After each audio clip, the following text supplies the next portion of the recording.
विश्वेशलिंगं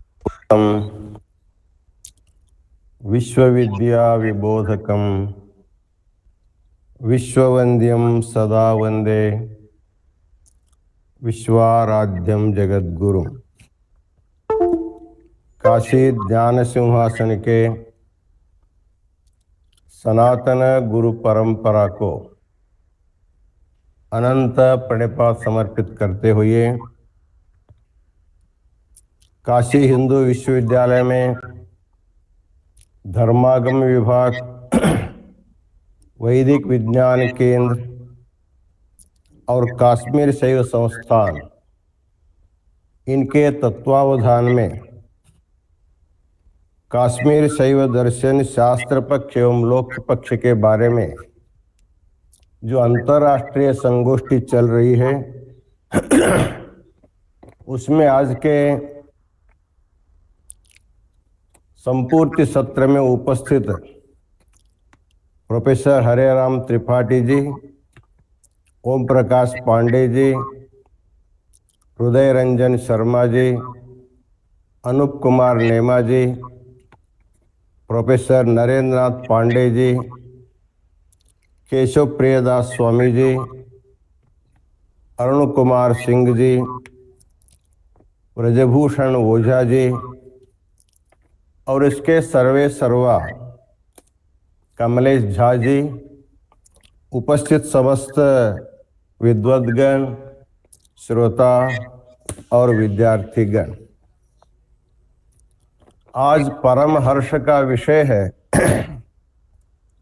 पवित्र काशी क्षेत्र में कश्मीर शैव दर्शन के शास्त्र पक्ष और लोक पक्ष के बारे में 2 दिनों से विद्वानों का चिंतन सुनने का सुअवसर सबको मिल रहा है। वैसे तो भारत भूमि ज्ञानियों की भूमि है। महर्षि व्यास ने कहा है, एतद् देश प्रसूतस्य सकाशादग्रजन्मनः स्वं स्वं चरित्रं शिक्षेरन् पृथिव्यां सर्वमानवाः। ऐसे ज्ञान संपूर्ण विश्व के मानव समाज को ज्ञान प्रदान करने वाले इस पवित्र भूमि में भगवान शिव के द्वारा अनेक शास्त्रों का सृजन हुआ है। भगवान शिव के सद्योजात वामदेव, अघोर, तत्पुरुष, इन 4 मुखों से 4 वेदों का और भगवान के ईशान मुख से 28 शैवागमों का प्राकट्य माना जाता है। वैसे तो काशी क्षेत्र में वेदांत प्रस्थान के चर्चा अनादिकाल से चली आ रही है, लेकिन अभी रामेश्वर झांसी से कमलेश दत्त त्रिपाठी और कमलेश झा जैसे मूर्धन्य विद्वानों के परिश्रम से काशी हिंदू विश्वविद्यालय में एक धर्मागम विभाग की स्थापना हो करके आगमों के चिंतन मंथन चल रहा है। अत्यंत परम हर्ष का विषय है। प्रायः सभी शैवागमों का मूल लक्ष्य परम शिव है। आदितः परिशुद्धत्वात् मलत्रय वियोगतः शिवइत्युच्यते शंभुः चिदानंद घन प्रभु। जो अनादिकाल से त्रिमलों से मुक्त है, अर्थात उसको मलों का संबंध नहीं है, ऐसा सो सच्चिदानंद घन परम तत्व, उसी को शिव कहा जाता है। विद्या सुश्रुतिरुत्कृष्टा रुद्रैकादशनि श्रुतौ तत्र पंचाक्षरी तस्याम शिवइत्यक्षरद्वयम्। इस श्लोक के द्वारा यह सिद्ध किया जाता है, शिव जो तत्व है सभी आगमों का, वेदों का सार सर्वस्व है। जो शिव तत्व को जान लेता है वो संपूर्ण शास्त्रों को जानकर उनको मिल जाती है। भगवान शिव सभी को समान रूप से देखने के कारण उनका नाम शिव है और अनेक कल्याण गुणों के आश्रय होने के कारण उनको शिव कहा जाता है। ऐसे भगवान शिव को अपने आत्मा के रूप में जो समझ लेता है, अनुभव करता है, वही इस संसार से मुक्त हो पाता है। भगवान जो सृष्टि की लीला करते हैं, उस समय उनके अनादि अविद्या के कारण भगवान शिव का ही अंश जीव के रूप में संसार में विचरण करता है। अनाद्य विद्या संबंधात तदंशो जीवनामकः देवतिर्यंग मनुष्यादि जाति भेदे व्यवस्थितः। अर्थात अनादि अविद्या के कारण परमात्मा के जो अंश है उसमें जीवत्व आ गया। जीवत्वम दुख सर्वस्वम तदिदम मल कल्पितम। ये जो जीव भाव है ये मलों के कारण प्राप्त हुआ है।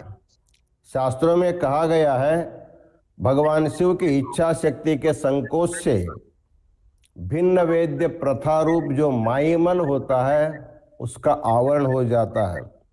उसी प्रकार क्रिया शक्ति का संकोच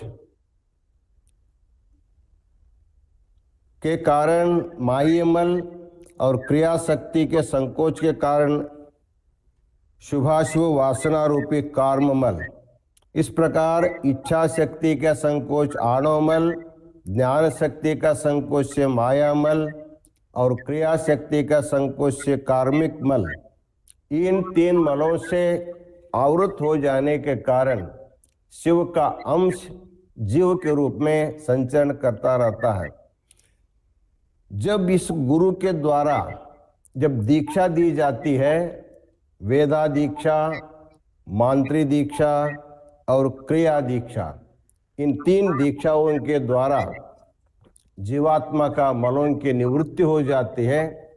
उस समय वो अपने से अभिन्न शिव तत्व को अपने आत्म रूप में जानने लगता है। इस शिव तत्व को जानने के लिए शैवागमों में मुख्य रूप से तीन धाराएं हैं। एक काश्मीर शैव दर्शन, एक दक्षिण शैव दर्शन और वीर शैव दर्शन।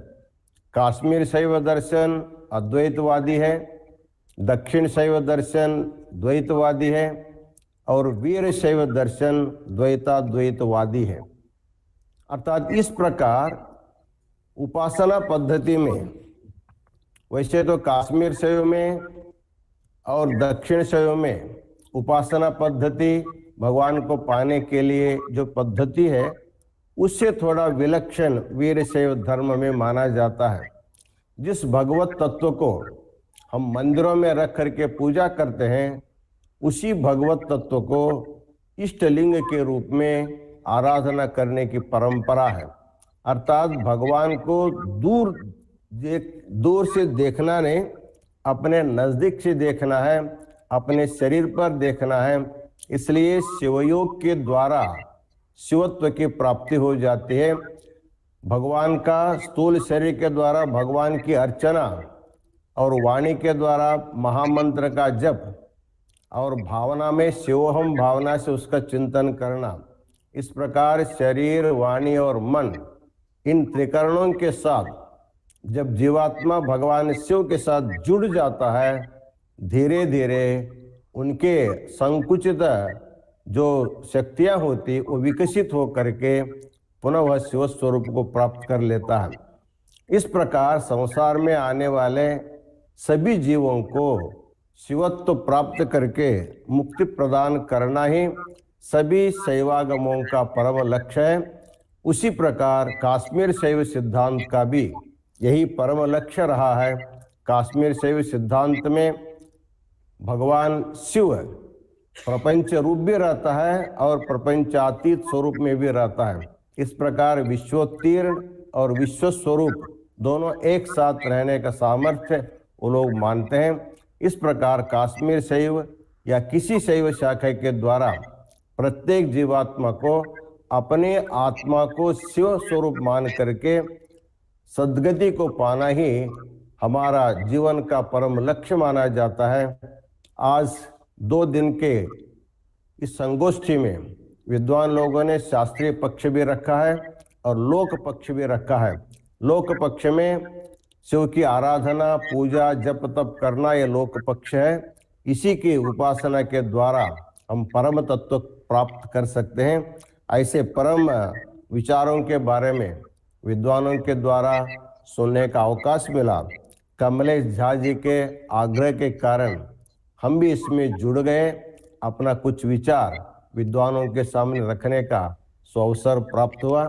इसलिए सभी विद्वानों और आयोजकों को शुभकामना करते हुए हम अपना आशीर्वचन पूर्ण करते हैं। ओम शांति ही शांति ही शांति ही। महाराज श्री के श्री चरणों में अनंत कोटि प्रणाम निवेदित करता हूँ। महाराज श्री का जो ये